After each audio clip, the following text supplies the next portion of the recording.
Ang hukuman ni Mariang Sinukuan, isang mito mula sa Pampanga.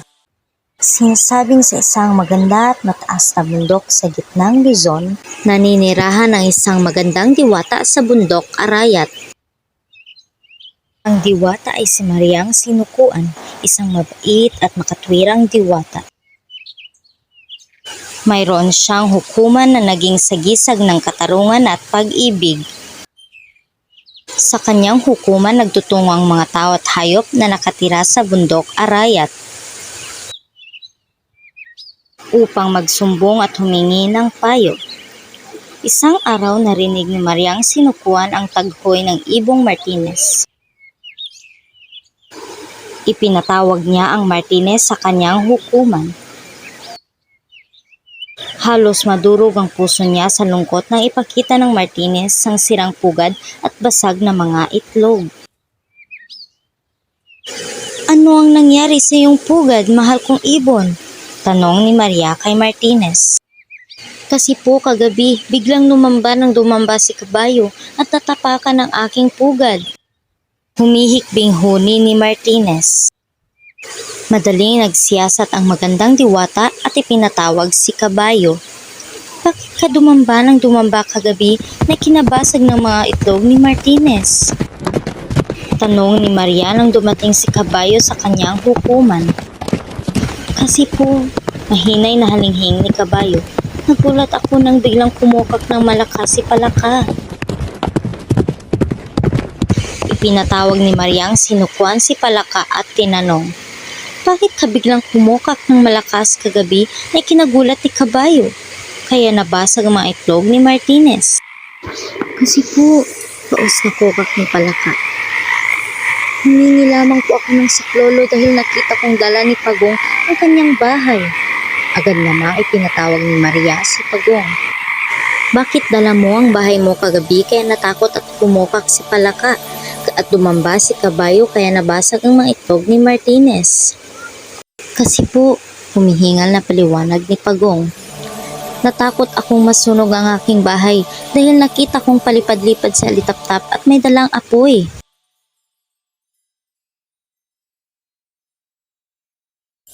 Ipinatawag naman ni Maria si Alitaptap at tinanong, "Bakit may dala kang apoy kagabi kaya nagbuhat ng bahay si Pagong at natakot si Palaka kaya dumamba si kabayo na naging dahilan ng pagkabasak ng mga itlog ni Martinez?"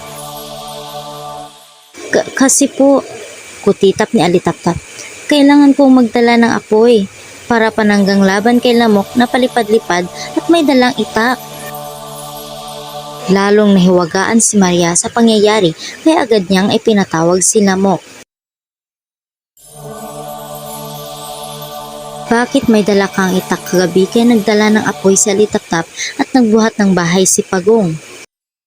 "Kaya natakot si Palaka, dumamba si kabayo kaya nabasag ang mga itlog ni Martinez." Hindi agad nakasagot si Lamok. Tumingin siya sa paligid at nakita niyang naghihintay ng kanyang sagot ang mga hayop sa hukuman. Kasi po," paputol-putol na ugong ni Lamok, "hinahanap ko si Alimango." "At bakit naman may dala kang pang-itak sa pagharap kay Alimango?" "Kasi po gusto ko pong gumanti sa ginawa niya sa akin. Noong isang linggo bigla na lamang niya akong sinipit. Mabuti at hindi niya nasipit ang aking leeg, pero nasugatan ang aking isang paa." Nawala ang pagtitimpi na Lamok at galit na umugong-ugong. "Ngayon magaling na ang aking paa, isinumpa kong hahanapin ko siya habang ako'y nabubuhay. Alam kong nagtago siya pero susutin ko ang lahat ng butas at pitak hanggang makita ko ang taksil na si Alimango." Masyadong nadala si Lamok ng sama ng loob at wala sa loob na iwinasiwas ang kanyang itak. Hindi sinasadya, dumulas ang itak sa kanyang kamay at muntik nang tamaan sa ulo si Palaka.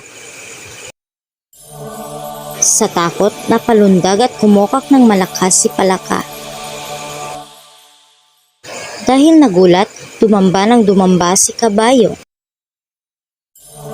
Dala-dala ang kanyang bahay na nagtago si Pagong. Nagningas ang apoy ni Alitaptap at lumipad na dala ang pugad ni Martinez. Itinaas ng magandang diwata ng Arayat ang kanyang kamay para payapain ang lahat. Pagkatapos itinura niya si Lamok at nagwika, "Masyado kang marahas, Lamok. Nagulo ang aking kaharian ng dahil lamang sa sama ng iyong loob kay Alimango. Dapat mong malaman na ang karahasan ay nagdudulot ng kapahamakan."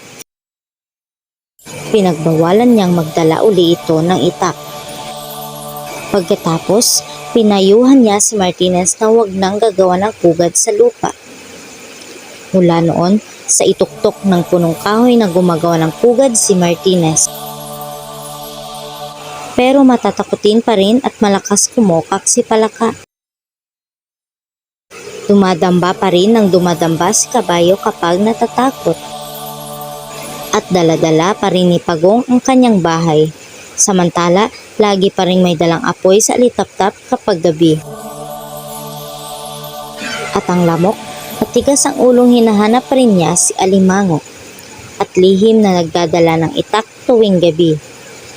Kung may naririnig kayong kulisap na paugong-ugong sa inyong tenga, ang Lamok yon. Sapagkat hanggang ngayon ay hinahanap pa rin niya sa butas ang Alimango na akala niya ay sa butas ng tenga na ninirahan. Wakas.